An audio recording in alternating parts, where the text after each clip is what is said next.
sexy on secular sexuality.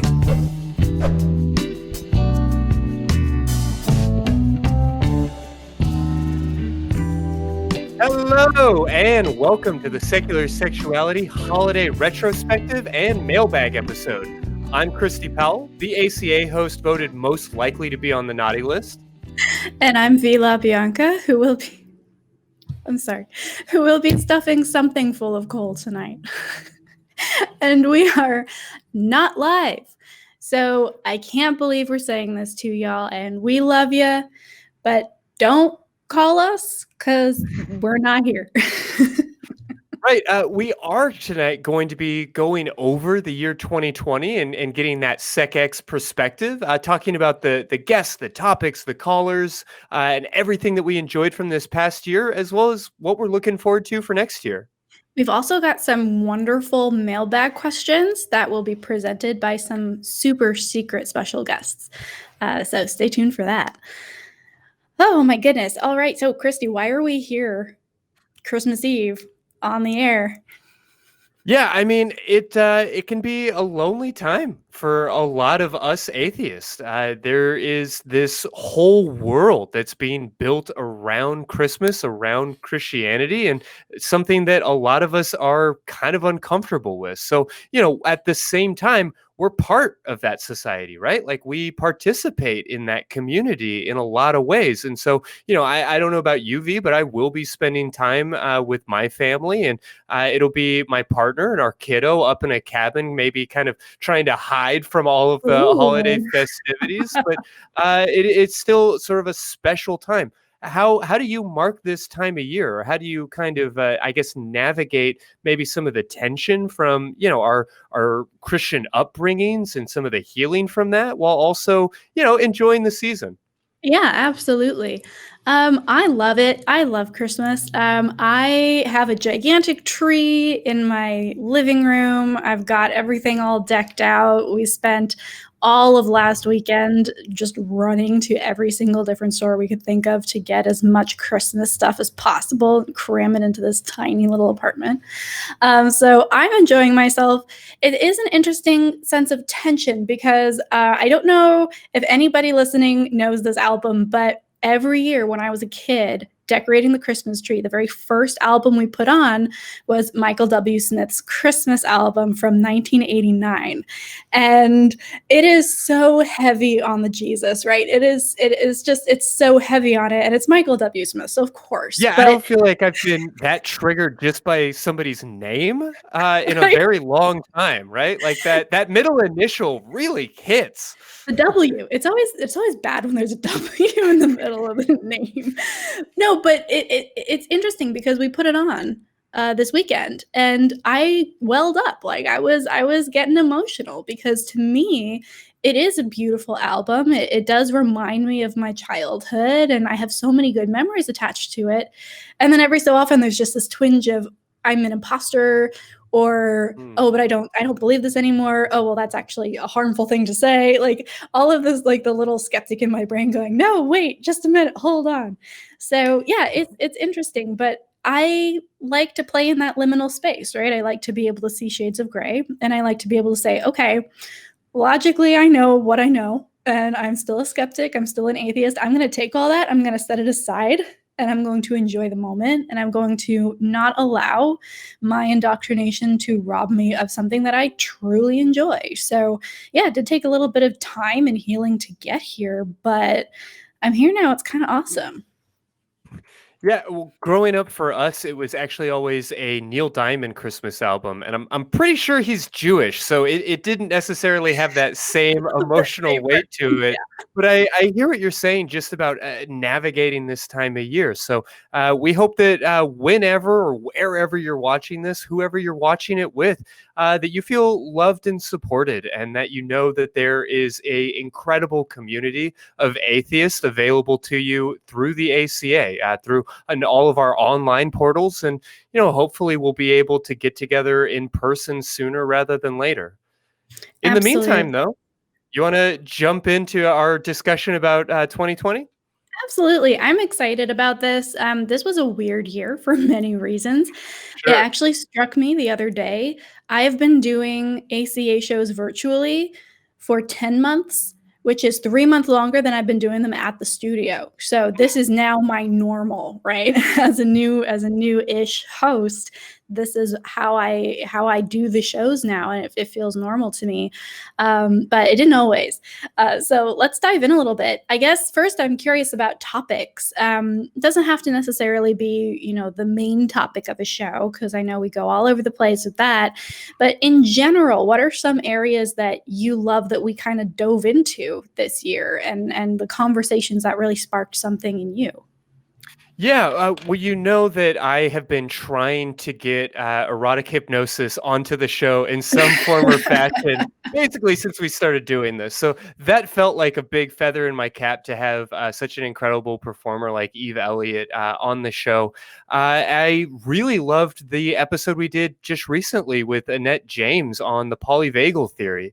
That is another episode, another kind of idea that has been germinating for at least 6 months, if not longer, because I was very curious if we could pull it off, right? Like if that was a Mhm. topic that we could actually distill down into a podcast format. And I felt So like we had the right guest for it and we did well with it. But yeah, what was your question?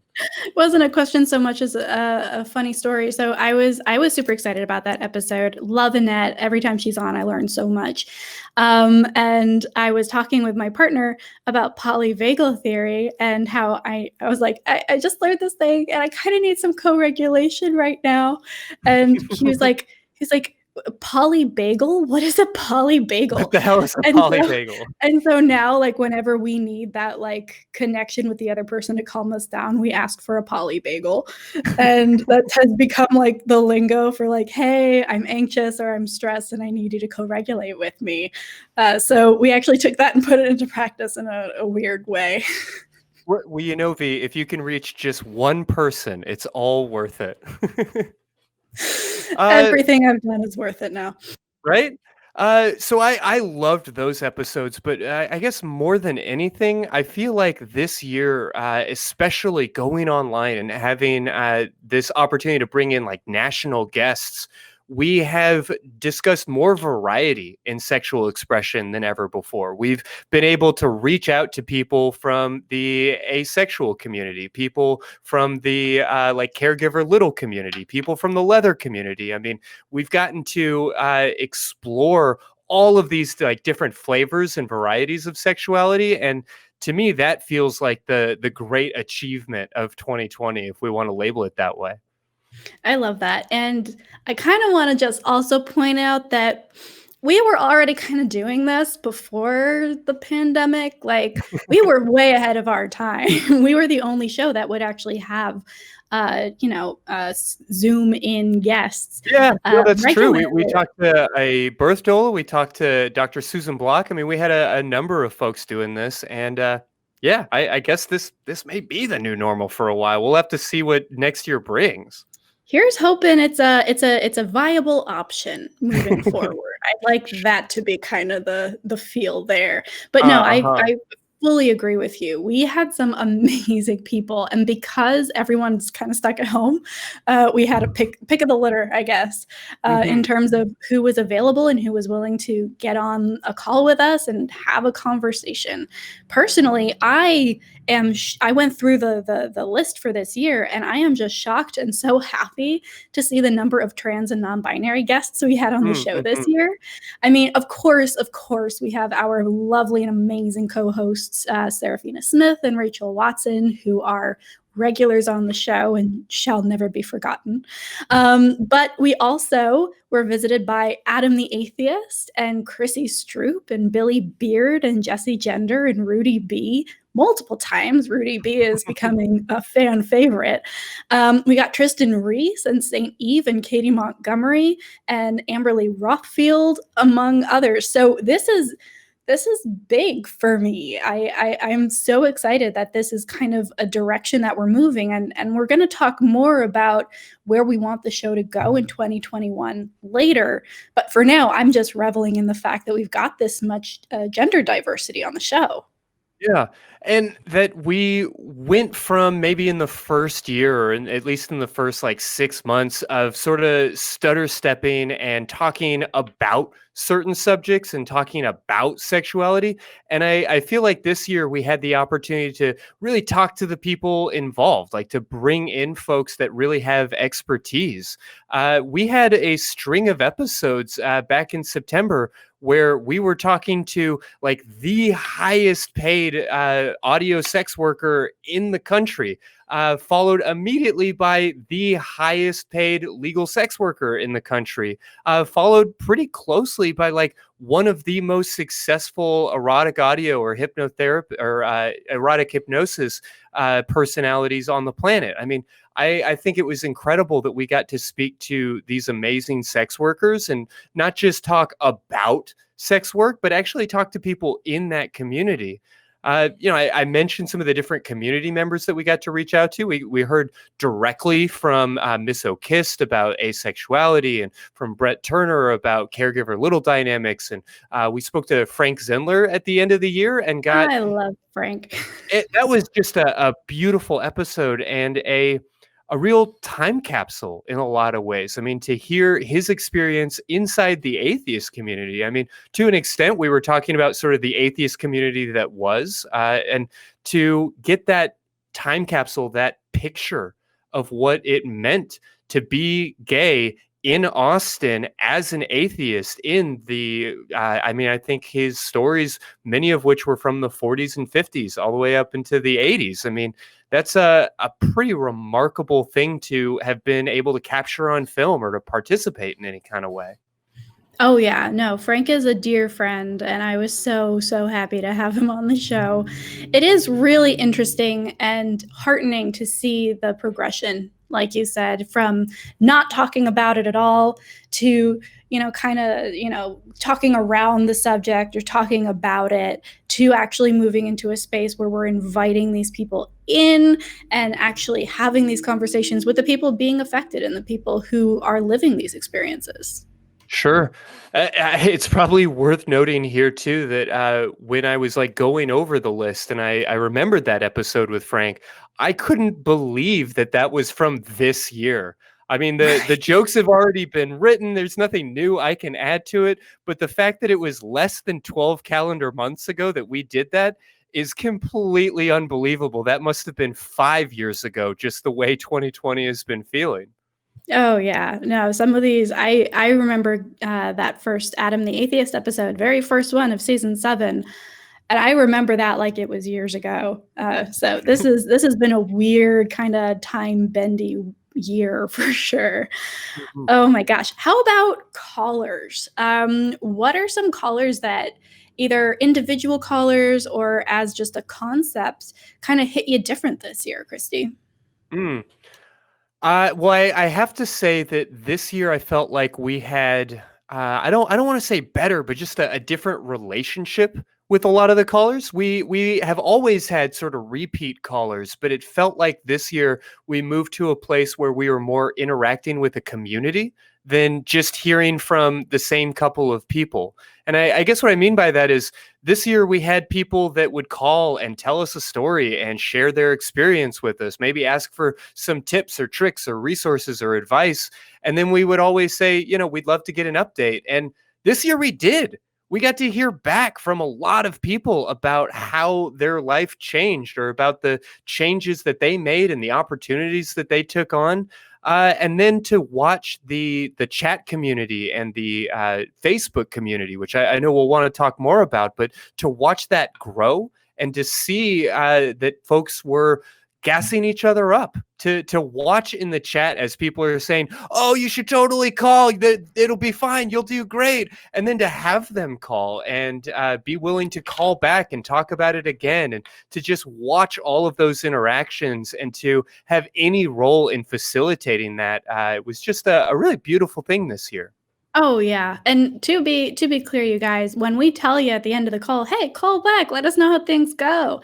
We mean it, right? We want to hear Sure. back from you. There are some people who call in just to give us some good news about something we talked about 4 months ago. And it's so heartwarming, and it connects us all in this really impactful way. I loved hearing about cis callers calling in about understanding non-binary identity and gender. We had a lot of people who were non-binary call in and try and navigate that with us and figure out either how to come out to a partner or to their family, or how to, logic themselves into being okay with their identity. And those are heartwarming and, pull on your heartstrings intense sometimes. But for me, I really loved that we had a bunch of people who weren't non-binary calling in and asking questions in a space where they felt like they could, hey, I've been thinking about this thing and I'm a little confused. I've got maybe a non-binary kid, or a non-binary trans neighbor or partner, somebody I want to understand a little bit more. But I'm scared to ask these questions in a lot of these public forums because I'm going to be slapped down or I'm going to be judged. And the fact that they know that they can come here, and as long as they're being honest and open and willing to listen, that we are there for them and we're going to answer however many hard-hitting questions they throw.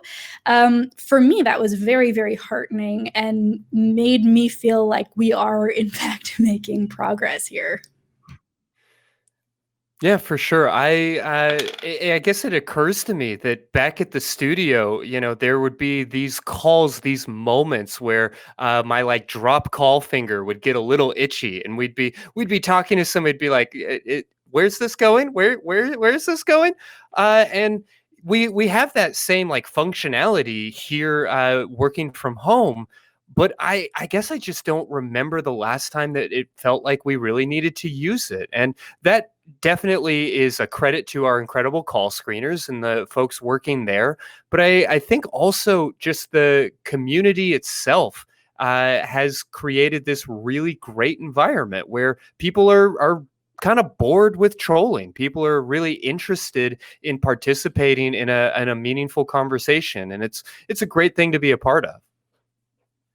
Absolutely. And can we just say some of my favorite things that happened are the fact that we have so many amazing people on the crew side coming in and getting involved. Mhm. I remember, yeah, like beginning of last year, it was Vern, it was Mark, and it was Greg, and that was kind of it. And now we've got so many people who are interested in joining and either helping out on the AV side of things or call screening or modding in the chats. Our amazing mods are always working overtime there. So the fact that we're not only seeing a growth in that community on the performance side and the call side, but also on the back end where it really matters, where they're like pulling all the strings and pressing all the buttons, is really, really exciting.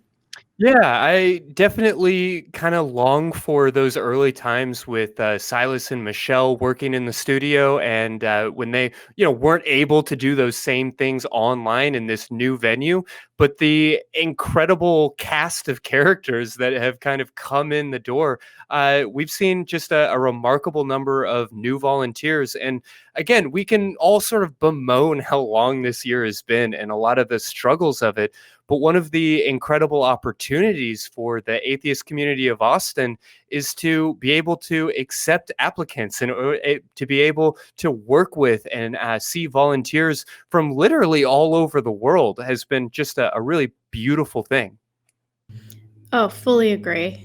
It's kind of like one of those TV shows where you hit a new season and some of those old favorites kind of drop off, and you're like, "Oh, that's so disappointing. We miss them." But then this whole new cast of characters come on board. Wow, it's almost like we're a real TV show, Christy. Well, Speaking of our amazing community of mhm. of callers, of people in the chat, we put out a call, in November for a Thanksgiving mailbag episode and got so many messages that we actually had a whole bunch left over. So if you sent something in for that Thanksgiving mailbag episode and it didn't get on the air, you're probably going to hear it tonight because we wanted to make sure that as the end of the year wraps up, we actually make sure we address all of these, we answer all of your questions, and we give you guys a little bit of a look into the kinds of questions we get asked. Mm-hmm. And again, with this incredible cast of volunteers, we've got some wonderful folks to help us out with the heavy lift. So let's go ahead and run that first clip. The following was sent anonymously. Where's the line between not doing something sexual because you're uncomfortable with it or you don't like doing it and doing it anyway to please your partner? I want to be clear, I am not talking about a situation where the partner is pressuring you or where the sexual act causes pain or trauma. For instance, if the partner likes a certain position and you don't, I understand that you can always do other things, but it seems unfair that one partner gets to dictate the entire scope of the sexual relationship based on discomfort that does not come from pain or trauma, etc. I guess, where's the line for making sacrifices and compromises that are inherent to the relationship? All right, V, what do you think? You know, we definitely want to be respectful about putting pressure on people, but I guess I hear maybe the unspoken or sort of the implicit feeling that somebody's sexual needs are maybe being dismissed or ignored because of like some vague or nebulous idea of discomfort. I don't know. Where do you come down on this?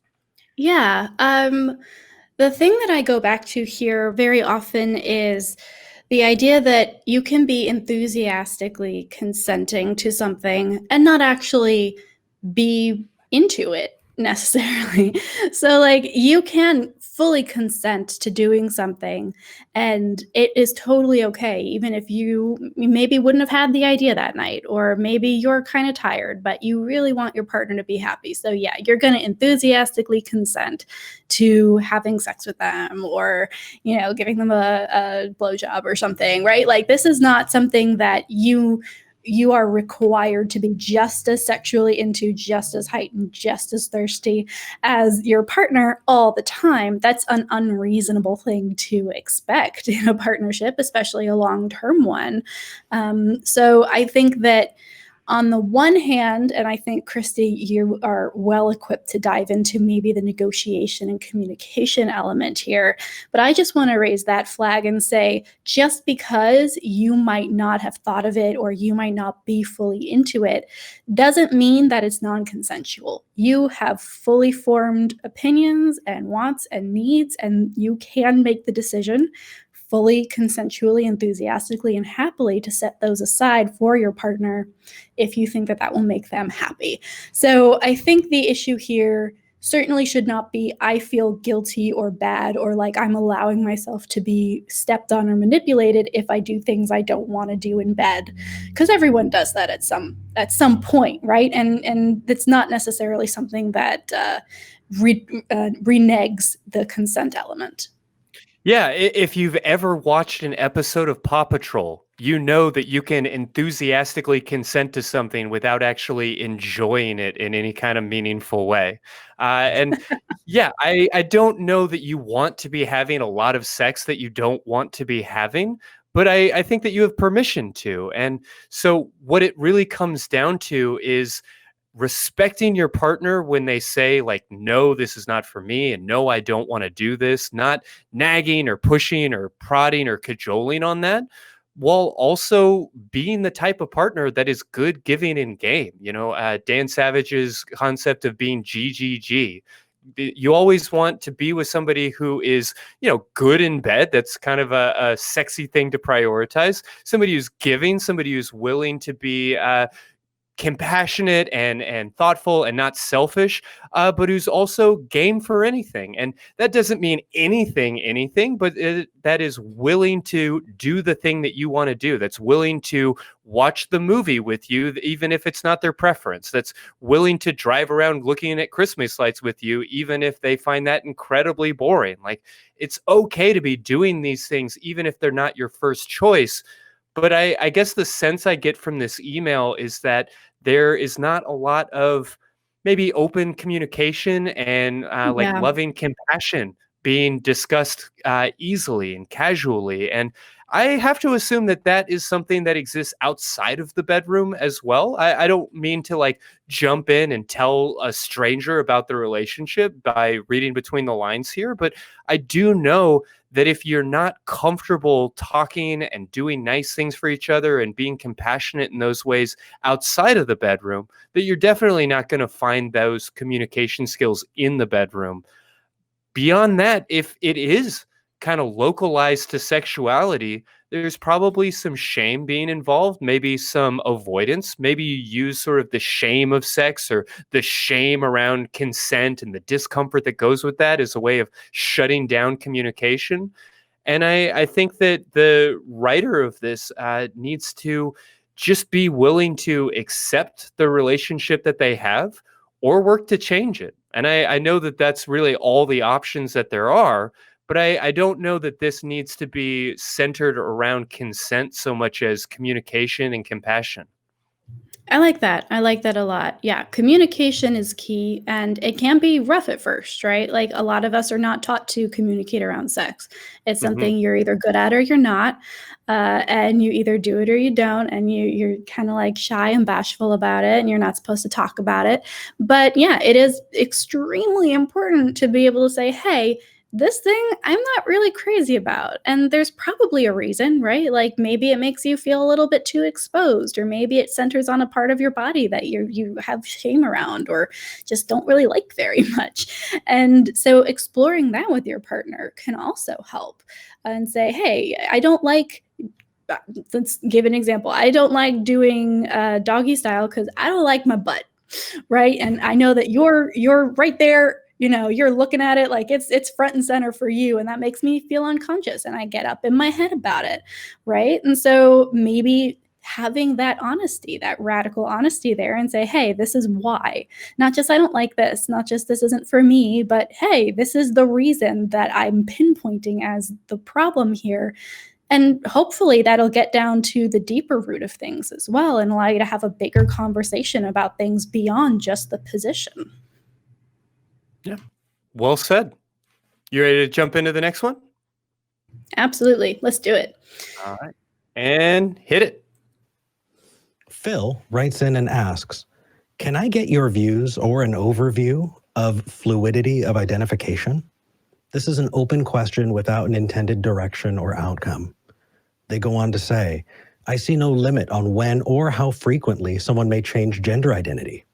I also see few people change identity frequently. Yet, this seems to be the focus of anti-trans detractors.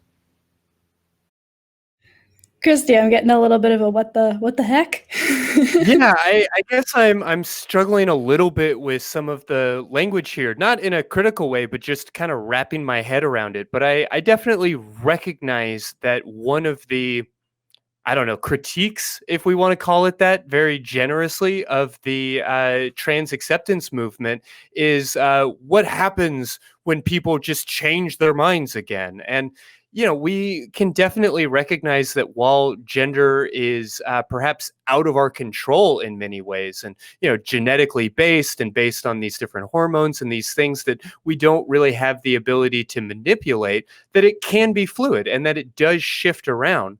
I have worked with folks that have told me their gender fluidity is such that they feel really, truly, dramatically, chaotically even different in gender from the beginning of the day to the end of the day. And that can be a difficult thing to grapple with.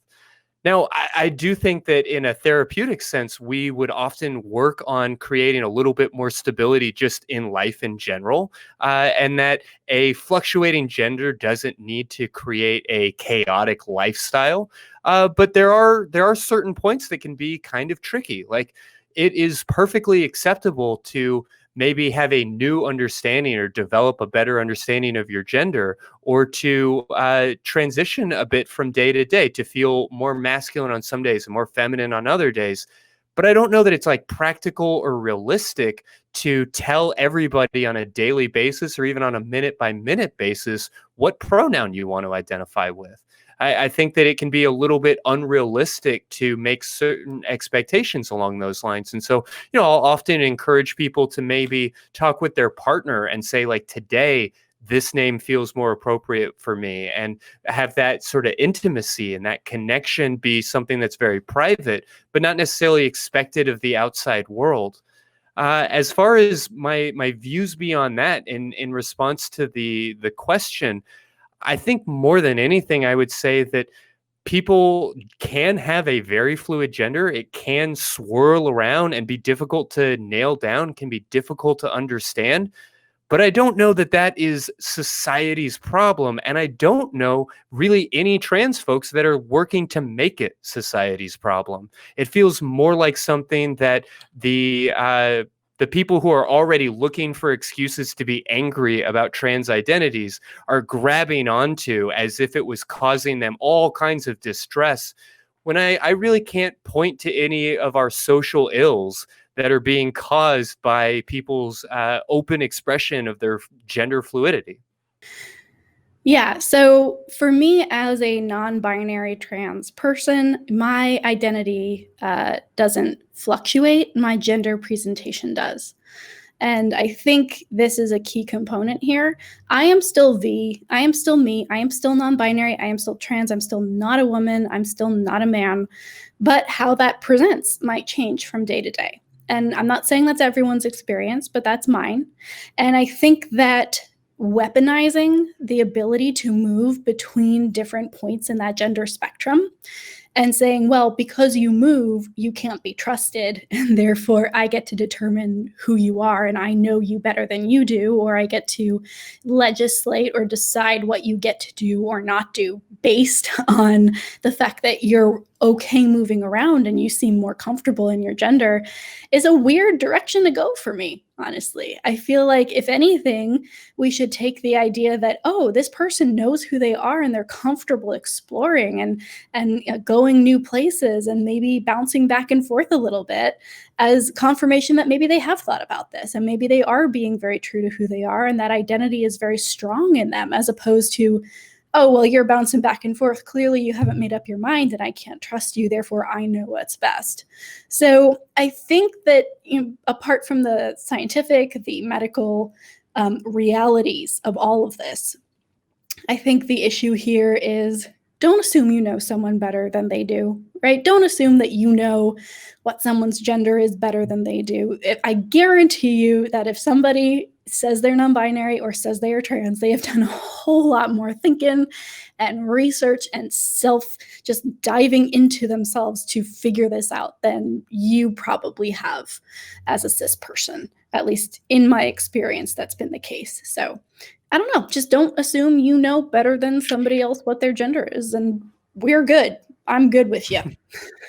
Well, and at least to an extent, this feels like another case of what is okay for cis people is demonized in trans folks, because there are plenty of cis women that have no issue understanding why on certain days they would want to dress in a very formal and professional kind of way, or have a much looser casual look, or something that is much more provocative or sexy. And we don't in our culture presentation usually afford men a lot of those same opportunities. They certainly exist to a degree, but there's not as much distinction.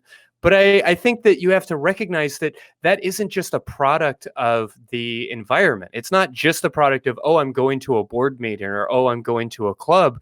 There is very much a meaningful desire in a lot of folks to say, today I felt sexy. Today I wanted to feel pretty. Today I wanted to dress however.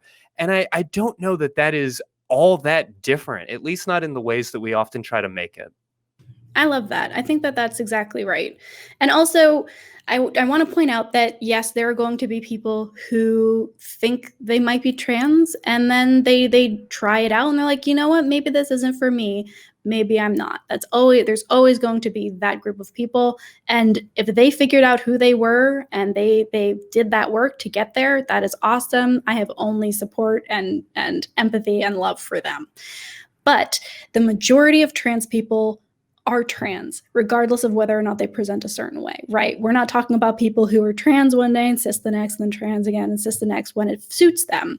If someone comes up to you and says they're trans, then they're trans, and you don't get to worry about, well, what if they change their mind? What if we did that with other stuff, right?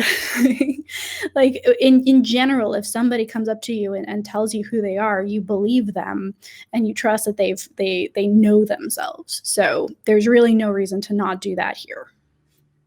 Absolutely. Well, let's jump into another email if we may. Sounds good. We have a question from Jonathan asking, how can I handle the disconnect between what excites me and what I feel ready for? I'm trying to be patient with myself, but I'm frustrated. Well, we definitely don't have a lot to go off of from just this email, but I guess I'm getting this sense of maybe frustration from healing. You know, maybe I'm reading too much between the lines, V, but I get the sense that this is somebody who has some real discomfort, maybe even trauma from a particular aspect of their sexuality and is struggling to get to a place of healing. So I recognize that I'm a little bit in the dark on what you're struggling with here. And I might encourage you to give us a call and see if we can't maybe clarify further. But I do want to say that if you have things that excite you, that you maybe don't feel prepared to act out on in the real world, that's okay. That there's still lots of opportunities to explore these things, whether that is through fantasy, just with yourself, whether that's through a form of perhaps role play or just dirty talk and conversation with your partner.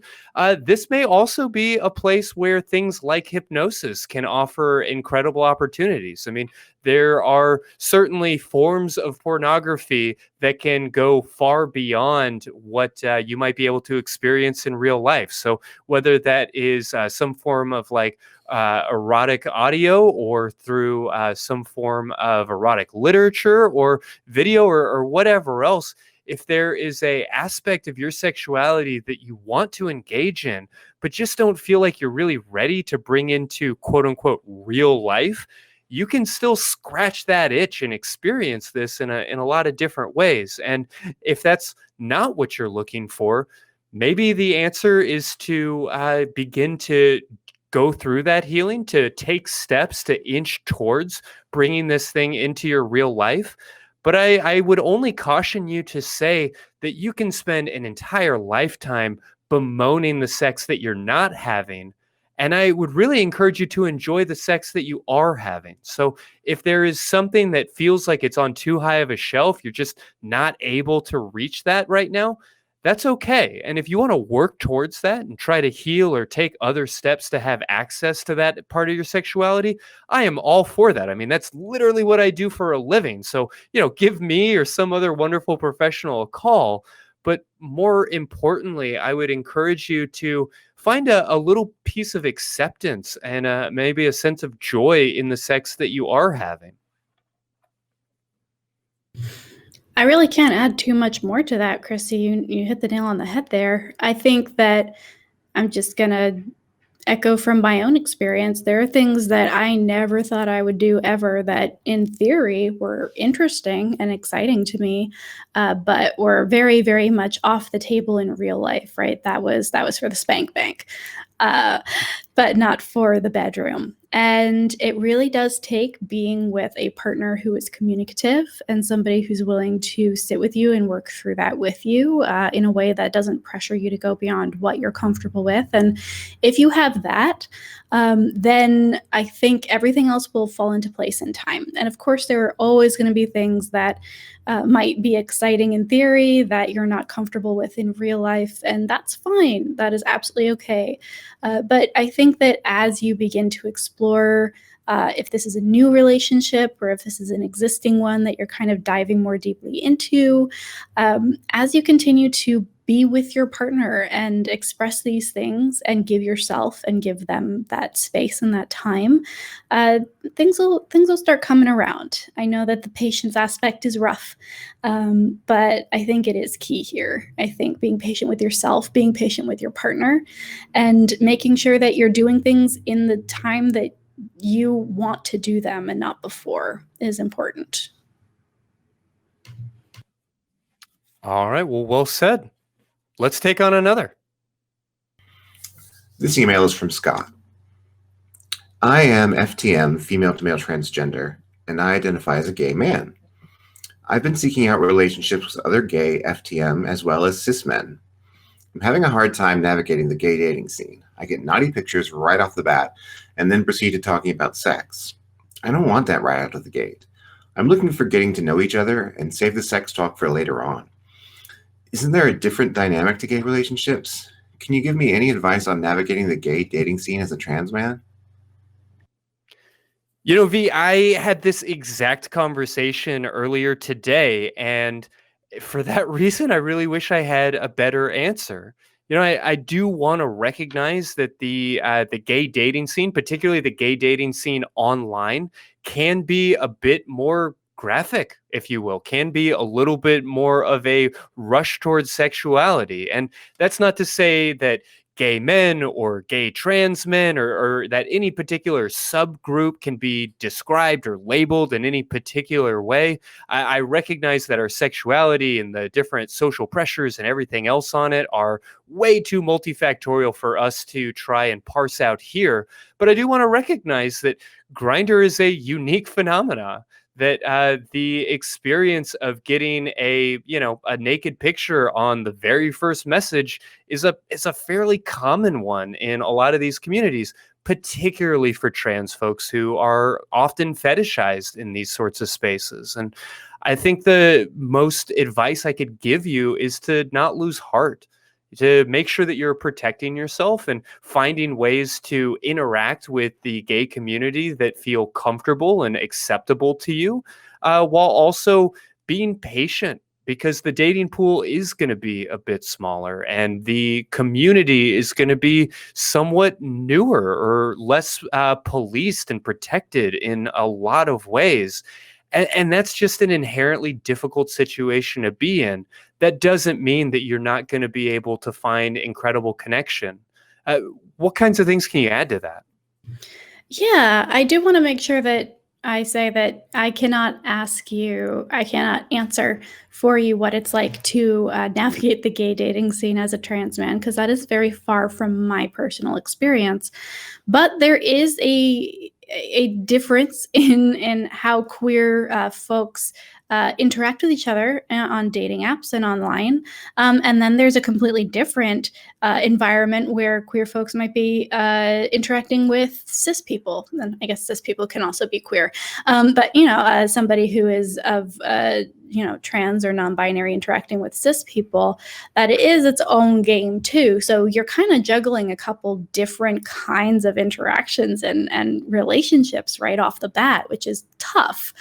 One kind of more practical suggestion I guess I could make for you from my experience is staying off Grindr and Tinder and those more like swipe right or left apps, and try something like OkCupid.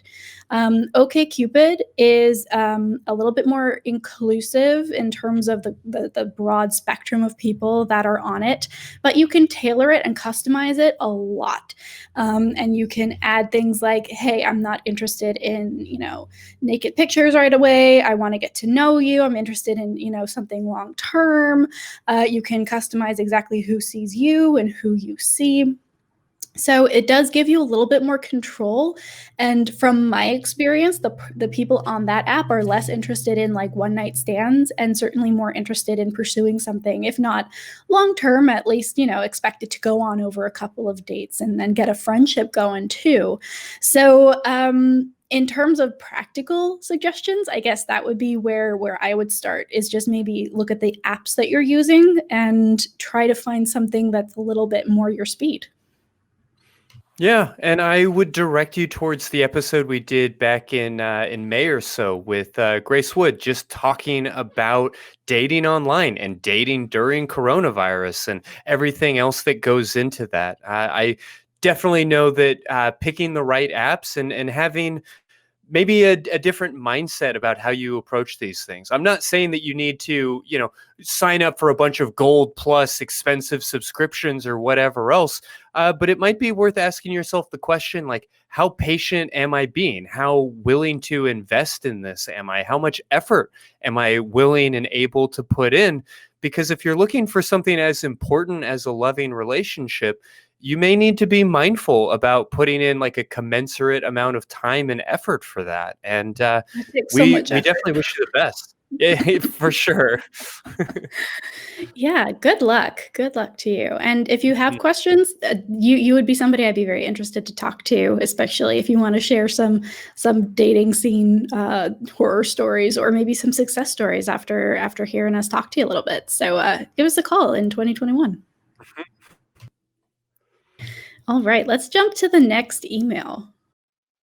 Anonymous 2, he, him writes, your show has given me the courage to come out and announce to my family and friends that I am panromantic and pansexual. I'm new in the community and I'm still finding my way. Some backstory, I'm a cis male, he, him, and I'm currently seeing an amazing trans woman who's also panromantic like me and asexual. She's great, but I do, however, wonder how that would work and if that could even work. My understanding of asexuality is a lack of or reduced sex drive, as she explained to me also. I think mine is normal, and I do feel that sex is an important part of my life. How do I approach this? Do you have any advice? Yeah, Well, that's a fair question. absolutely. I harken back to the episode we did on asexuality with Miss O'Kist, and I definitely direct you there. But V, it seemed like you had something queued up. Yeah, certainly always want to shout out Miss O'Kist.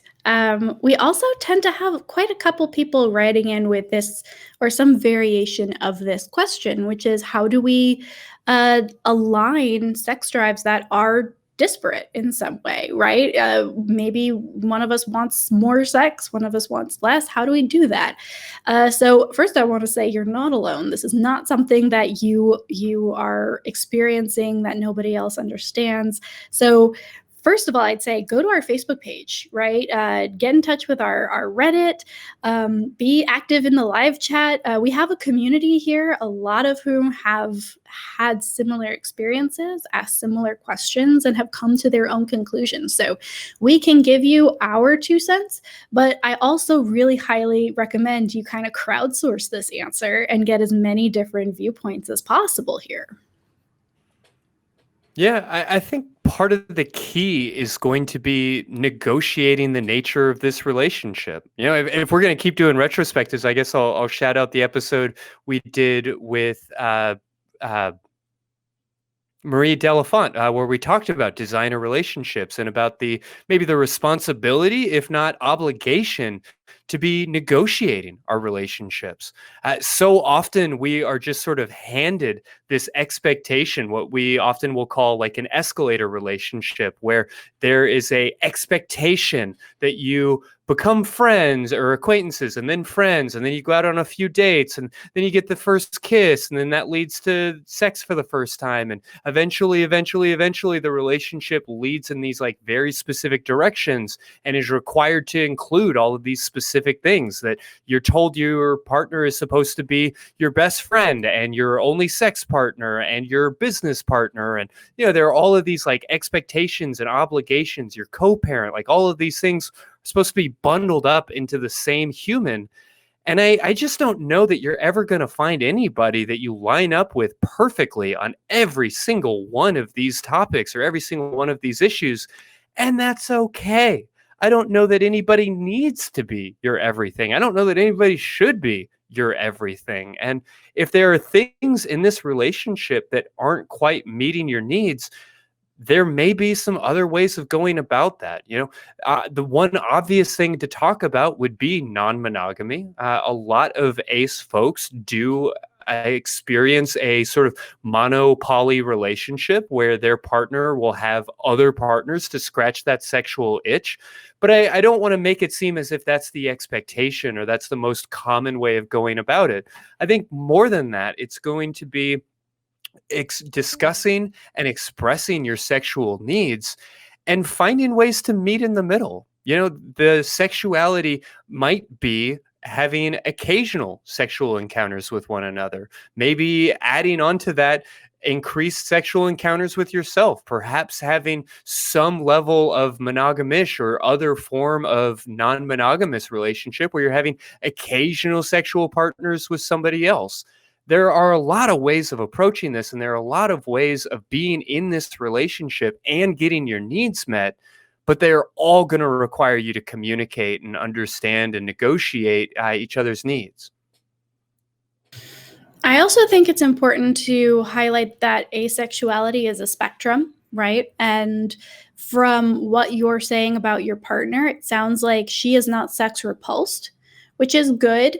If you want to have sex with her, I think that it's probably better if she's just experiencing maybe a lack of sex drive or reduced sex drive, as opposed to actively disliking sex, which some asexual people do.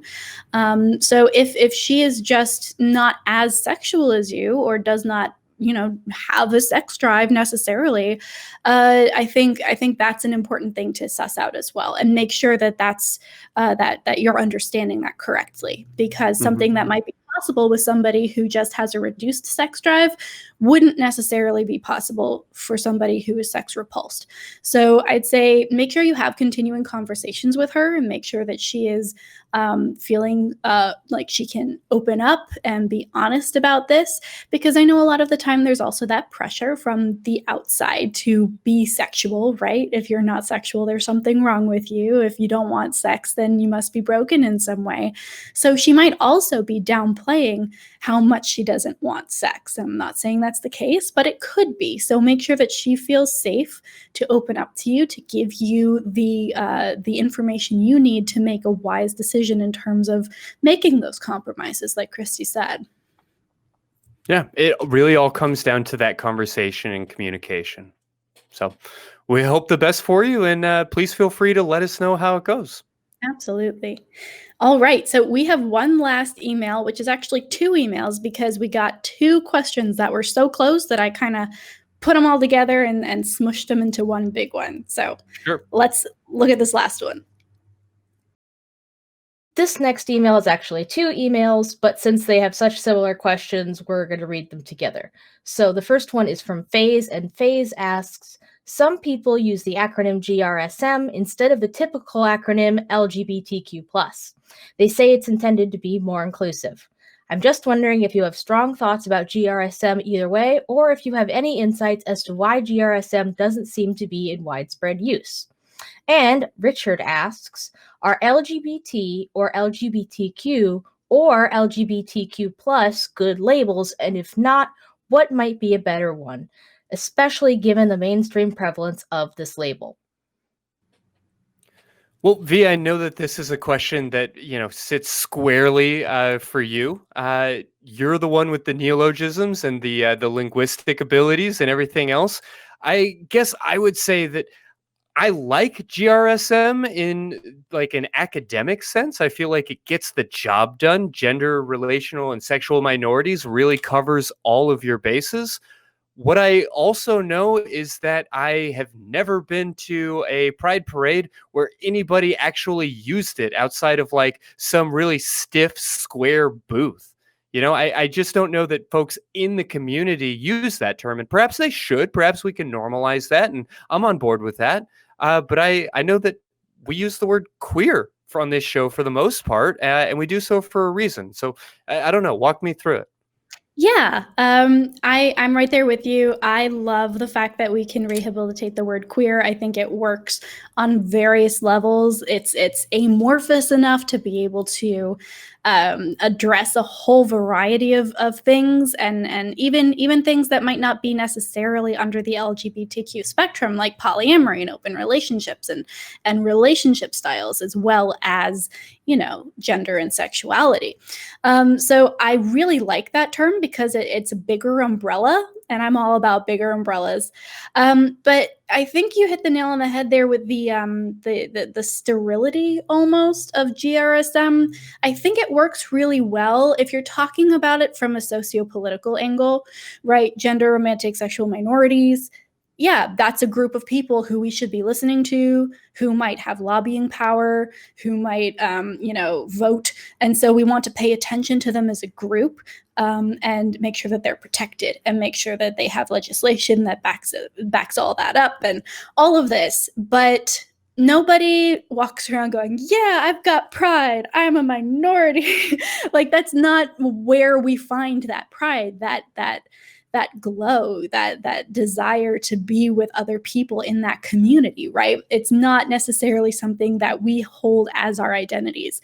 When I think of myself, I don't think, oh, I am probably 0.02% of the population, and that's what I feel is special about myself. I feel special because I'm me, and the fact that I am a minority doesn't really factor into it unless I'm in a position where I'm uncomfortable, right? Or where I feel like I need to fight for a voice, or the right to be heard, or to experience the same freedoms that the majority does.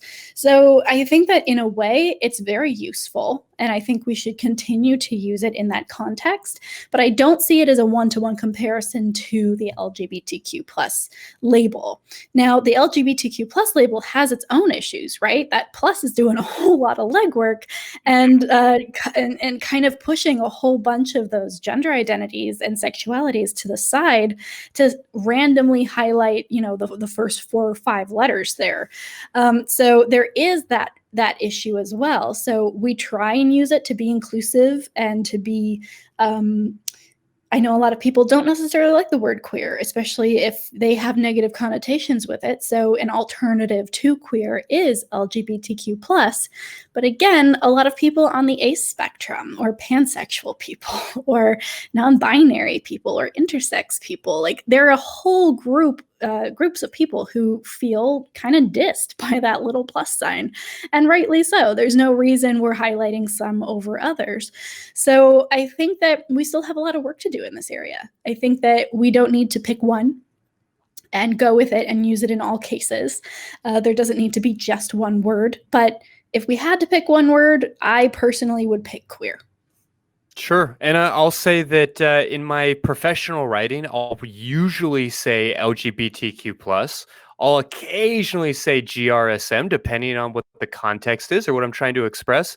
But as just a human being having a conversation, queer is definitely my go-to word. And so I think a piece of this is going to be around sort of context and who you're talking to and how you're speaking, what maybe the formality of that moment is.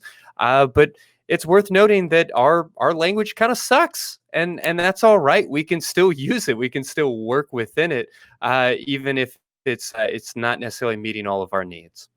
Yeah, and that does bring up another point, which I want to make sure that we do touch on, which is right now it's kind of understood, rightly so, I think, that only other queer people can use the word queer to describe the community and other people, right? And even then you need to be careful and not put that label on somebody without asking, is this how you identify? Is this an okay word to use? Because for some people it's not.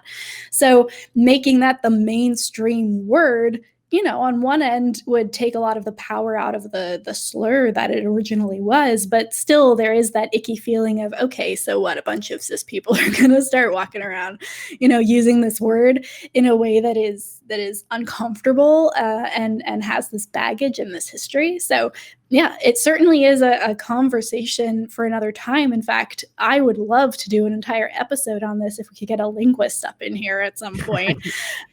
But yeah, in the meantime, I say LGBTQ plus if you are not part of the community doing academic work and want to make sure that you're not being offensive at all or kind of out there in any way.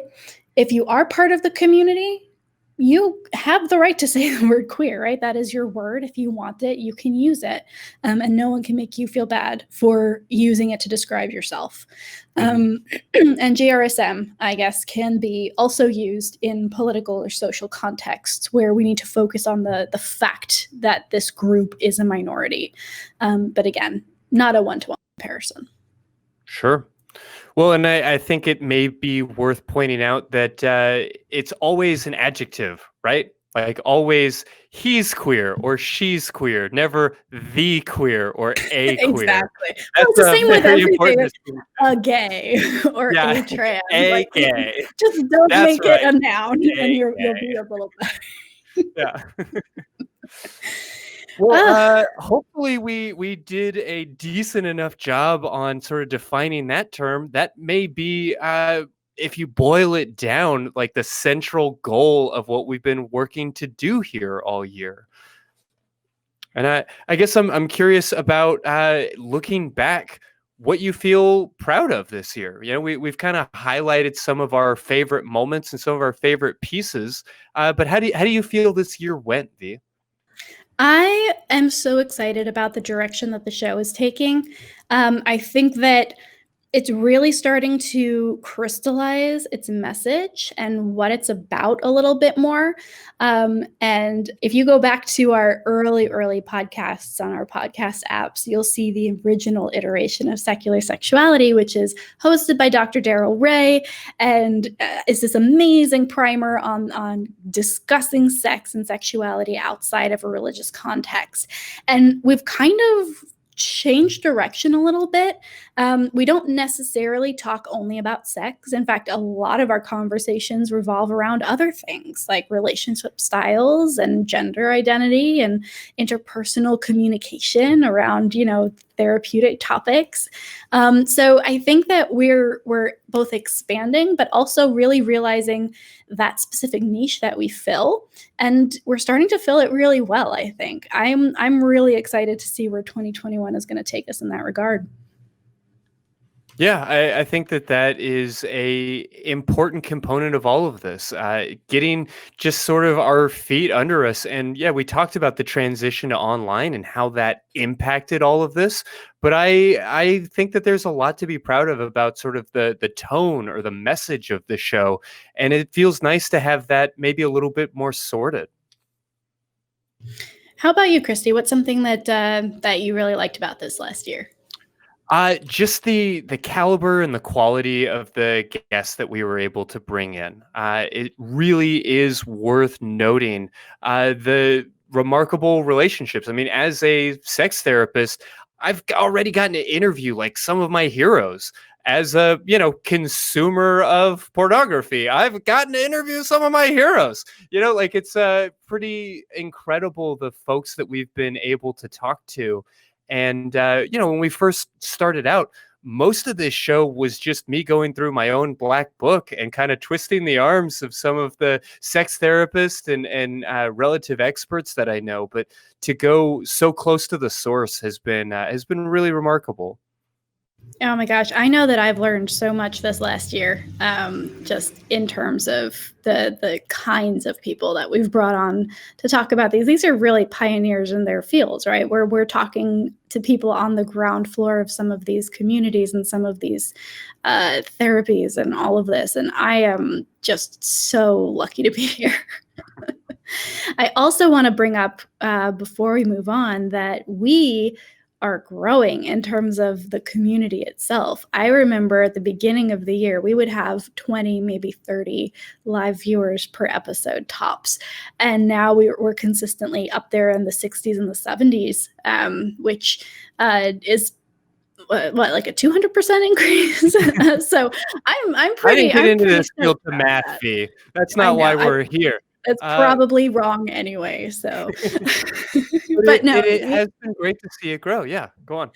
Oh yeah, no, the kind of conversations that are being had in the live chat and just the variety of people in the live chat, right? Like it's not one type of person. There are so many conflicting like ideas and identities and people finding each other in there. It's so wonderful to watch. And then the Facebook group, I want to make sure that we bring those up.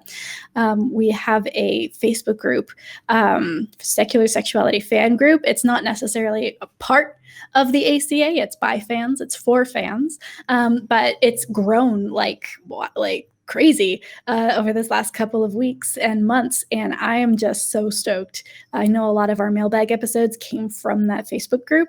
So there's a lot of engagement going on online. And we have callers now, like every show, Christy. It's so exciting. There are people who actually want to talk to us on the air. Yeah, I just want to mention quickly how many of the different guests and folks that we've been able to have on the show that are part of that Facebook group. And it is just remarkable for me to post something and to see all of these comments from folks that I so admire and that I felt lucky to have an opportunity to even interview once, and to watch this incredible community that our volunteers have put together and have worked really hard to moderate. You know, I get a lot of the alerts whenever there's like something going on, but I don't actually do the work of like sussing through those issues and those arguments. And I am just incredibly grateful for the folks that have worked so hard to help curate and maintain and grow a beautiful community that is just so full of people that I so admire and respect. So it's a beautiful thing and something that I'm really proud of. And you're right, V. Like we're getting consistent good callers, and it's just been great to watch the show turn into what it is now. How about some things that you're looking forward to for next year? I know I've got a couple of things that I'm super excited about, but in terms of what 2021 has to offer, what are some things you're looking forward to, Christy? Well, I don't mean to overstate it, but I have to say the idea of sitting in the studio, of not having to worry about my dog barking in the background of an episode. Don't listen too closely. Getting back into the studio space and being in the library, having people around the community before and after and even during the show is definitely something I miss and that I'm really excited to get back to. But also to say there are a couple of great guests that we've got kind of lined up, and I don't have any of the things nailed down to start naming names or whatever else, but I know that we not only have some really exciting new names coming in, but that we've been doing this long enough and we've built up enough relationships that there are some remarkable repeat folks that we're going to be able to see again. And that just feels incredible to have created a community and a situation where these remarkable experts would be willing to talk to us more than once, and that when we have a situation where somebody has to cancel or we're not able to do what we expected, our Rolodex, V, has gotten much deeper than it used to be, and it's amazing to have so many great people to call on.